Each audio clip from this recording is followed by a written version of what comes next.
Opa, tudo bem, pessoal? Então vamos dar continuidade aí ao nosso curso, né? A aula de hoje a gente vai falar sobre a relação entre eficiência e equidade, tá?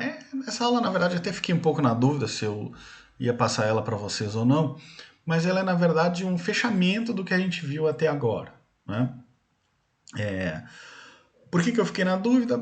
Bom, porque tudo que a gente viu, essa discussão, ela estava por trás, né? Tudo que a gente viu lá de eficiência de Pareto, tudo mais, que a gente vai dar uma relembrada, mas tudo que a gente viu estava por trás esse trade-off entre eficiência e equidade, né? Mas eu achei interessante trazer isso mais à tona e deixar bem claro, assim, do que a gente está discutindo aqui, porque eu acho que no transcorrer do curso, principalmente quando a gente for falar lá de gastos públicos, eu acho que isso aqui vai ser bem. É bem importante que deixe isso aqui bem claro, tá? Para que daí cada um tenha lá a sua opinião na nossa discussão que a gente vai ter lá para frente, tá? Bom, então vamos lá. Né? O que a gente viu até agora? Né? A gente estava estudando lá a economia do bem-estar e a gente definiu os dois teoremas do bem-estar. Então, o primeiro teorema dizia que o equilíbrio de uma economia de mercado ele é Pareto eficiente. Ou seja, no equilíbrio de uma economia de mercado é impossível, né, encontrar uma alocação que melhore o bem-estar do indivíduo sem piorar o outro. Então, o que eu estava querendo dizer é que, olha, numa economia de mercado, eu estou trabalhando sempre ao longo da minha fronteira de possibilidades de utilidade. Tá bem? Porque é aqui que é impossível melhorar um sem piorar o outro. Tá tranquilo? Só que é o seguinte, eu também disse para vocês que, olha, nesse primeiro teorema do bem-estar, nada tem a ver com distribuição, né, com equidade.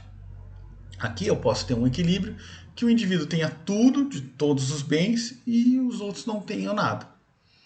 Tá bem? Então aqui não tem preocupação nenhuma com equidade. Né? Eu posso ter essa situação que o indivíduo tem tudo e o outro não tem nada, e mesmo assim ser uma alocação eficiente de Pareto. Bem? Aí então veio o segundo teorema do bem-estar, que dizia o quê? Bom, o governo pode pegar e redistribuir as alocações, as dotações iniciais lá da Caixa de Edford, né? Pode redistribuir aquela dotação inicial e fazer com que a economia, sozinha, né, ela acabe podendo gerar qualquer um dos pontos lá da minha curva de contrato, ou seja, qualquer um dos pontos de que são eficientes no sentido de Pareto. Tá bem? Então o que isso aí faz? Né? Já começa a botar a equidade aí no esquema, né? Poxa, se eu acabei, a minha economia, né, culminou num ponto em que o indivíduo tem tudo, o outro não tem nada, poxa, o governo pode pegar, fazer a redistribuição inicial e gerar uma alocação mais equitativa. Só que é o seguinte, pessoal, essa noção de que o governo pode fazer a redistribuição inicial, ela é, na verdade, irreal. Né? Que esse que é o detalhezinho que eu esqueci de dizer para vocês, né? Na verdade, isso não existe. Né? Como é que faz uma redistribuição inicial lá das dotações? Volta para Adão e Eva? Como é que funciona isso? Dá maçã para outro cara? Né? Bom, o que existe mesmo na prática? O governo ele tem que pegar, que é o que está escrito aqui, né? O governo ele tem que pegar através de impostos e de transferências, né? Que, é claro, são baseados em resultados econômicos, que ele vai gerar essas alocações mais equitativas. Tá? Então, o que acontece? Né? Quando eu tarifo renda, quando eu tarifo trabalho, quando eu tarifo consumo, eu estou mudando os incentivos para gerar renda, para trabalhar e para consumir. Ou seja, eu estou gerando distorções. Tá bem?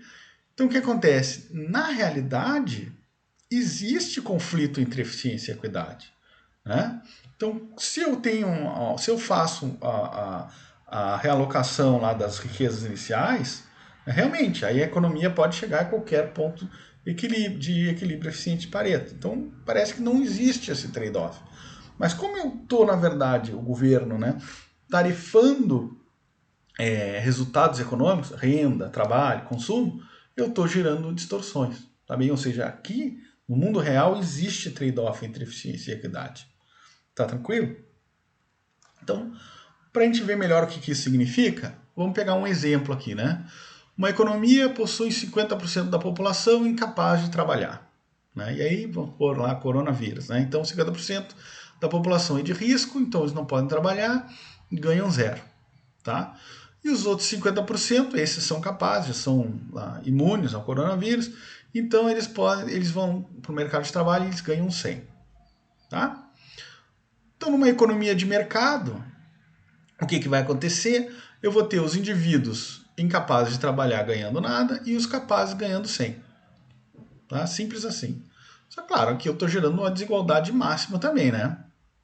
Então, para eu tentar trazer isso aqui para uma realidade mais igualitária, eu posso usar lá o meu segundo teorema do bem-estar, que diz o seguinte, né? Caso não tenha nenhuma falha de mercado, né? Não tenha assimetria de informação, a informação é perfeita, tá? O que acontece? O governo ele vai distinguir quem é incapaz de quem é capaz de trabalhar. Então o que ele vai fazer? Os capazes de trabalhar, ele tarifa. Tá? Então, por exemplo, os capazes aqui ganham 100, né? Os capazes que estão trabalhando ganham 100. Então eu pego todos os indivíduos que são capazes e eu tarifo eles em 50.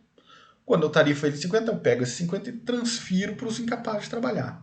E aí eu tenho uma economia onde todos os indivíduos ganham 50 reais. Tá bem? É a igualdade máxima aqui. Só que, claro, né, pessoal?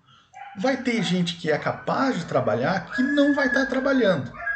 Só que como o governo aqui ele é capaz de distinguir o A do B, ele tarifa os 50 menos mesmo do cara que é capaz de trabalhar e não está trabalhando. Porque aí o indivíduo ele se força, ou seja, ele tem um incentivo a começar a trabalhar. Ele é capaz, pô. Né? Porque, claro, se o cara que é capaz não estiver trabalhando e for tarifado, ele vai ter lá menos 50.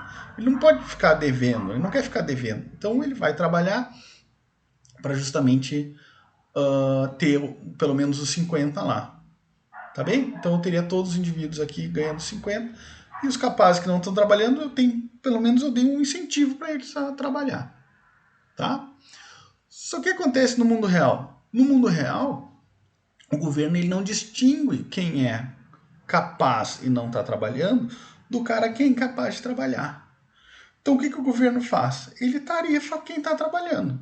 Ele tarifa, né, que ele vai tarifar quem está trabalhando, vai tarifar quem gera renda, vai tarifar quem consome.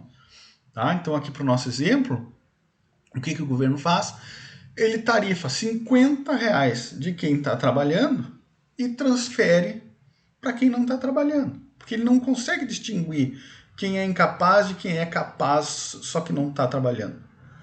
E aí percebam que ao tarifar quem trabalha, ele tira o incentivo de trabalhar.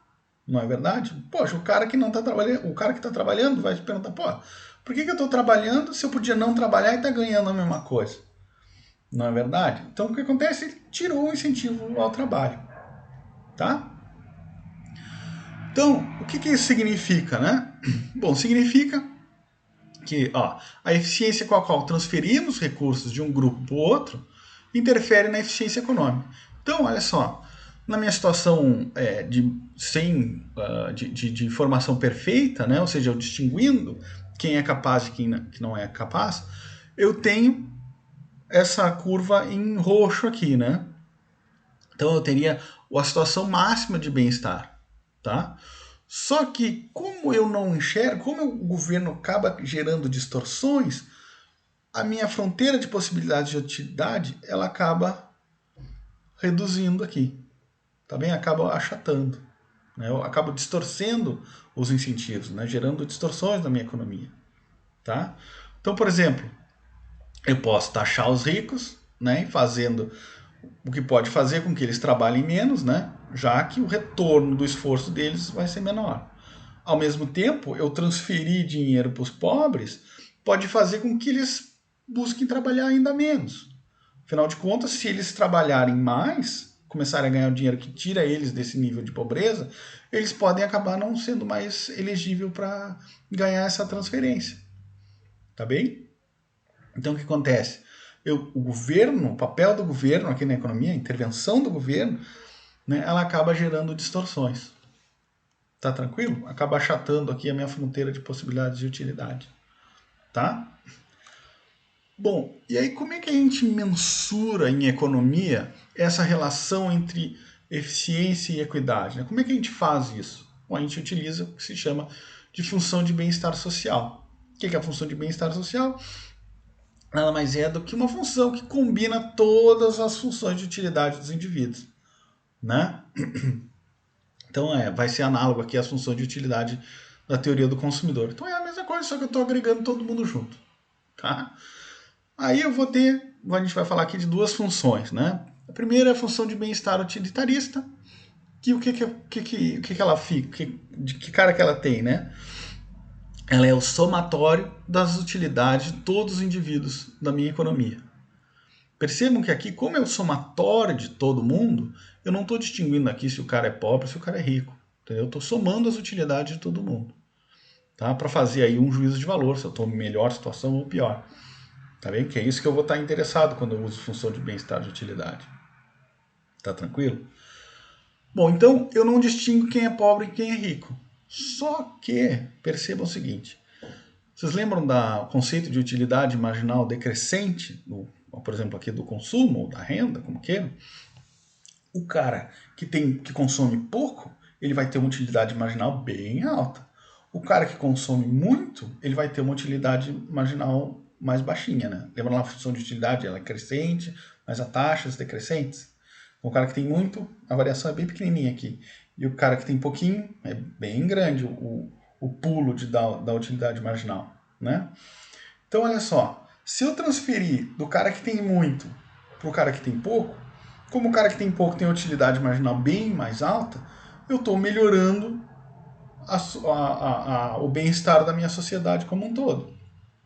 Também, ou seja, a função de bem-estar utilitarista, ela vai induzir a redistribuição de renda. Tá bem? Quem tem muito vai passar para quem tem menos, e isso vai melhorar o bem-estar da minha economia. Tá tranquilo? Aqui está só a carinha, como é somatório, né? Aqui está só a carinha da minha função de utilidade.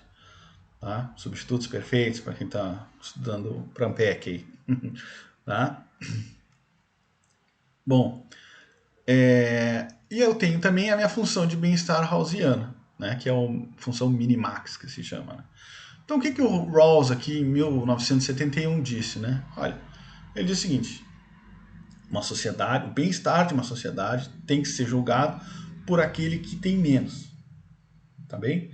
Então, o que está acontecendo? Por isso que é o mínimo aqui, né? O mínimo das utilidades, do 1 até o enésimo carinha da minha sociedade aqui. Né? Então, o cara que tem menos é que vai dar a ideia de bem-estar da minha sociedade. Então percebam que como é voltado para o cara que tem menos, poxa, eu sou ainda mais redistributivo do que o utilitarista, né? Porque eu tô dizendo assim, olha, tarifa todo mundo que tem dinheiro aí, que tem mais do que o cara que tem menos, e transfere, faz uma redistribuição bem grande, transfere para esse cara que tem menos para ele melhorar a situação da minha sociedade. Entendeu? É isso que vai ter a função de bem-estar Rawlsiano, né? E vai ser essa carinha aqui, né? Os complementares, perfeito, pé esquerdo, pé direito. Né? Vai ter esse formato aqui, tá? Só que é o seguinte, né, pessoal? Tem algumas críticas de eu estar usando a função de bem-estar social para analisar o bem-estar da sociedade, né? A primeira delas é a comparação interpessoal. Né? Então, olha lá. Função de bem-estar social assume que há uma maneira de medir a utilidade individual e também de compará-las entre os diferentes indivíduos.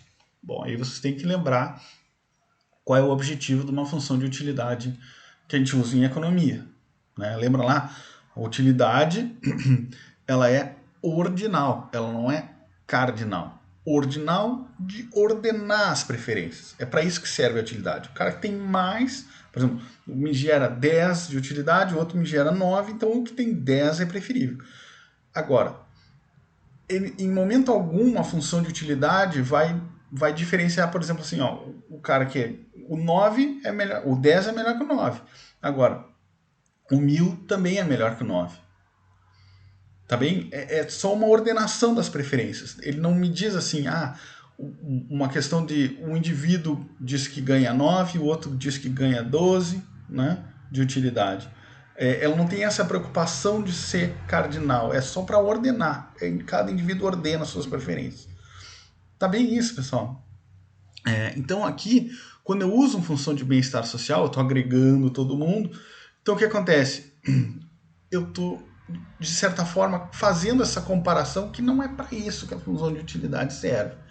Então, por exemplo, assim, ó, como comparar quanto um perde e outro ganha? Então vamos dizer assim, ó, o cara que está em pior situação é quem vai receber a transferência de renda, vamos supor. Então o que acontece? O cara pode dizer que eu tenho uma utilidade baixíssima, apesar de estar cheio de dinheiro no bolso. Tá? E ao mesmo tempo, olha lá, eu posso dizer que, olha, eu é que tenho a utilidade marginal mais alta, porque eu é que sei onde gastar. Em vez de gastar em cerveja e cachaça, eu vou gastar em comida. Né? Então, a minha utilidade marginal é muito maior. Transfiram para mim a renda. Tá bem? Então, quer dizer, utilidade é um conceito que tem a ver com as preferências, que ele é individual, busca só a ordenação de preferências. Não é bem para isso que a gente usa, né? Bom, e uma outra questão é como agregar as preferências, né? Então, vamos lá. É somar as utilidades de todo mundo, no caso da utilitarista, né? Então, que preferências que essa função vai representar, né? É difícil que tenha consistência das preferências, ou seja, todos os indivíduos preferem a redistribuição. Não é verdade isso. Tem caras que vão ter mais dinheiro que eles não vão estar interessados em redistribuição. Né? Eles querem maximizar a utilidade deles lá e ficar quieto. Azar dos pobres. Né? Então como é que agrega tudo isso? Né? Então os pobres, vamos dizer, vai ter mais tendência a preferir a redistribuição, os ricos não. Então quer dizer que será que se tiver mais pobres, eu vou ter a redistribuição? Porque afinal de contas, né, utilitarista, soma as utilidades de todo mundo. Será que se eu tenho maior número de pobres, será que é isso que vai representar a minha função de utilidade e bem-estar? Enfim, como é que funciona, por exemplo, um parque de construção de uma praça? Né? Como é que funcionam essas coisas? Como é que agrega essas preferências? Isso a gente vai falar até um pouco na próxima semana, mas enfim, a questão de agregar as preferências é difícil também. Né? Bom, e aí, só para ilustrar também, né, existem outros critérios, além de função de bem-estar social, que levam aí a essas preocupações redistributivas. Né? Uma seria a igualdade em termos de bens, então a sociedade deve garantir que os indivíduos possuam um conjunto de necessidades básicas, né, que são os direitos, né, garantidos de direitos, e aí além desse ponto mínimo, a distribuição é irrelevante. Então, por exemplo, todo mundo tem que ter, sei lá, uma cama para dormir, uma televisão, um computador, né? O que vem acima disso deixa o mercado decidir, tá? Um outro conceito bastante interessante, que eu sei que o Rodrigo Ávila trabalha bastante, que é a igualdade de oportunidade. Então, olha lá, a sociedade deveria garantir que todos os indivíduos tenham iguais oportunidades de sucesso. Então é o seguinte, né? Os indivíduos eles acabam sendo aí compensados por desigualdades que não são responsáveis. Né? Então, sei lá, o cara que é rico, ele tem tudo mais constante, né? Uma probabilidade bem mais alta de entrar numa universidade para estudar do que o cara mais pobre. Então, o que acontece? Esse cara que é mais rico, ele não precisa se esforçar tanto. Já o cara que é mais pobre precisa se esforçar muito, né? Então, o que diz a igualdade de oportunidade é que tem que haver algum mecanismo, algum tipo de uma gangorra, né, que equilibre essas forças, de modo que o esforço é que conte, não a posição de onde o cara saiu, mas o esforço é que conte para decidir, por exemplo, quem vai entrar numa universidade. Tá bem? E aí tem várias outras coisas aqui, né, pessoal? Quem está familiarizado lá com a literatura da abordagem de capacitações, a Amartya Sen, Martha Nussbaum, né, que eles vão dizer, precisa de funcionalidades, capacitações, né, são importantes para os indivíduos buscarem lá o que eles realmente valoram, né, para o seu florescimento, né. Martha Nussbaum vai indicar até uma listinha de 10 funcionalidades que todo o indivíduo deveria ter para ser de fato livre, né, e buscar florescer. Mas isso aqui fica para um outro curso aí, tá? Mas só para dizer que isso existe. Bom, e aí eu achei muito interessante esse estudo aqui, que é do Sais e da Stancheva, né? Até tem o site dele, muito o site dele disponibiliza as aulas, muito desse curso aqui está sendo inspirado nas aulas dele, né? Então, o que acontece, né? Esse artigo deles, eles buscaram testar as preferências sociais ao perguntar questões hipotéticas, né? O que você acha, para quem você daria, o que você faria, tá? E aqui tem os resultados, né? Só muito brevemente, antes da gente passar para as perguntas mesmo, né? Bom, as pessoas tipicamente não possuem um princípio de justiça utilitarista, né? O amante do consumo não é visto como mais merecedor que a pessoa simples. Bom, aqui, vamos passar para as perguntas e depois a gente analisa, né? Então, o que acontece? Aqui, na verdade, né, infelizmente estamos à distância, né? Mas ia ser legal se vocês até pudessem responder o questionário. Bota nos comentários aqui embaixo, né? Para a gente ver o que vocês pensam. Então, vamos lá. Opa. Quais dos seguintes indivíduos você acha que é mais merecedor de uma redução de R$ 1.000 aqui nos impostos, tá?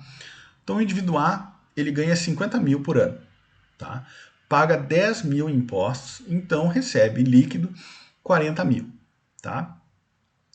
Ela gosta bastante de gastar dinheiro, né? Sair para comer em restaurantes caros, viajar e ir para lugares bem chiques, tá? Ela sempre pensa que ganha muito pouco, né? Ou seja, ela tem muito pouco dinheiro para gastar, tá? O indivíduo B ganha a mesma quantidade, os mesmos 50 mil por ano, também paga 10 mil em impostos e também ganha os mesmos 40 mil líquidos, tá? Mas é uma pessoa muito simples, né? Que entende que a sua renda atual é o suficiente para satisfazer as suas necessidades, tá? Então, quais são as opções aqui? O indivíduo A é o que mais merece ter uma redução de R$ 1.000 aqui de impostos. É o indivíduo B, que é o mais simples, né? Então aqui o indivíduo A é o cara que sempre acha que tem pouco dinheiro para gastar, né? Percebe que aqui também a utilidade marginal aqui dele é mais alta, né? O indivíduo B, por sua vez, é o cara que é mais simples, então ele já está de boas, né? Ele ganha 40, tá líquido, então para ele está tranquilo esses 40. Ou se os dois indivíduos são igualmente merecedores dessa redução de R$ 1.000 nos impostos, tá? É a pergunta que não quer calar. É uma pena que estejamos à distância, né? Bom, a pergunta B. Qual dos seguintes dois indivíduos é mais merecedor de uma redução de R$ 1.000 nos impostos? Então, o indivíduo A ganha 30 mil por ano, tá? E trabalha em dois lugares diferentes, num total de 60 horas por semana a $10 a hora, R$ 10 a hora. Ela paga 6 mil em imposto, tirando então líquido 24 mil. Tá bem? É uma pessoa que é muito trabalhadora, mas não tem um salário muito alto, né? Ela acaba não ganhando muito pelo esforço que ela tem, né? De maneira que o seu salário é baixo, tá? O indivíduo B também ganha a mesma quantia, né? Tem 30 mil por ano, trabalhando num trabalho part-time, né? Que é apenas de 20 horas por semana, tá? Então, enquanto a outra trabalhava 60, esse aqui trabalha só 20. Mas ele ganha R$ 30 por hora, né? Ou seja, aí ela acaba pagando 6 mil em impostos e também tem os mesmos 24 líquidos, tá? Então, a diferença aqui é que o indivíduo A trabalha bastante, né, feito um camelo, e o indivíduo B trabalha bem pouquinho. Só que é o seguinte, ela que já tem um salário hora bastante alto, então ela prefere simplesmente trabalhar menos e ganhar menos para curtir lazer, Tá? Então, quem que você acha que merece essa redução de R$ 1.000 nos impostos? Né? Seria o indivíduo A, que é o mais trabalhador? Seria o indivíduo B, que é mais gosta mais do lazer? Ou será que os dois indivíduos eles são igualmente merecedores dessa redução nos impostos? Né? Fica a pergunta. Bom, e aí uma terceira questão, e a última, né? Assumimos agora que o governo pode aumentar os benefícios em R$ 1.000 do pessoal que ganha benefícios do governo. Tá? Qual dos seguintes 4 indivíduos é o que mais merece US$ 1.000 a mais de benefícios? Tá? Aqui, vamos lá. O indivíduo A ganha aí 15 mil por ano de benefícios de invalidez, né? De incapacidade, de invalidez, né? Porque ela não consegue trabalhar devido a ser incapaz, né? Ou sua invalidez, né? E ela não tem nenhuma outra fonte de renda. Tá? Então, o indivíduo A ganha 15, todo oriundo desses benefícios por invalidez. O indivíduo B ganha os mesmos 15 por ano, mas é através de benefício por desemprego. Tá? E também não tem nenhuma outra fonte de recurso. Ela perdeu o seu emprego e não tem conseguido procurar um novo emprego. Ela perdeu o emprego, mas não consegue encontrar um novo emprego, apesar de estar procurando ativamente por um. Tá? Então, o que acontece? Ela ganha 15 por seguro-desemprego e ela não está conseguindo achar um emprego novo, apesar de estar procurando bastante. O indivíduo C ganha lá os mesmos 15 mil por ano, também por seguro-desemprego, também não tem nenhuma outra fonte de renda. E ela perdeu o emprego, mas não tem procurado uma nova posição. Tá? Porque ela acaba preferindo aí ganhar menos e não ter que trabalhar. Tá? Essa aqui gosta mais do lazer. O indivíduo D, né, ganha lá os 15 mil por ano em benefícios de bem-estar aqui, né, e de vale comida, né, também não tem outra fonte de renda. Ela não procura por trabalho porque ela gosta, para ela tá bom viver assim. Tá? Com esses benefícios, para ela aqui já tá tranquilo. Tá bem? Então, essa aqui não procura trabalho, porque tá bom. Tá? Então aí, quem é dos 4 que ganha mais? Que merece mais um aumento de R$ 1.000 nos seus benefícios? Fica a dúvida. Então aqui tá os resultados, né? Do artigo deles. Então olha só. Para o cara que sempre achava, a relação aqui entre a pessoa que sempre achava que eu preciso de mais dinheiro para gastar, eu não ganho o suficiente. Para o outro que dizia, não, a vida é simples, os meus 40 mil lá, tá tranquilo. Né? Então o que o pessoal disse aqui, ó, em 1.125 pessoas, né? Olha, quase todos aqui, quase 75% do pessoal que respondeu disse que, olha, tanto o cara que acha que ganha pouco, tanto o cara que ganha simples, os dois mereciam uma redução de R$ 1.000 nos impostos. No caso, é que em segundo lugar, né, o cara mais simples merecia. Então é indiferente com relação ao utilitarista, né, porque o cara que o amante ao consumo teria uma utilidade marginal bem maior de receber essa renda, né? Então o pessoal simplesmente não tem essa ideia utilitarista por trás. Né? A maioria é indiferente entre os dois ou diz que o cara mais simples é que mereceria. Na segunda pergunta, né? A relação entre a pessoa lá que trabalhava bastante, 60 horas por semana, e o outro que curtia mais lazer e trabalhava só 20, né? Mas ganhava as mesmas coisas. O que eles dizem? O que a pergunta, os respondentes aqui disseram, né?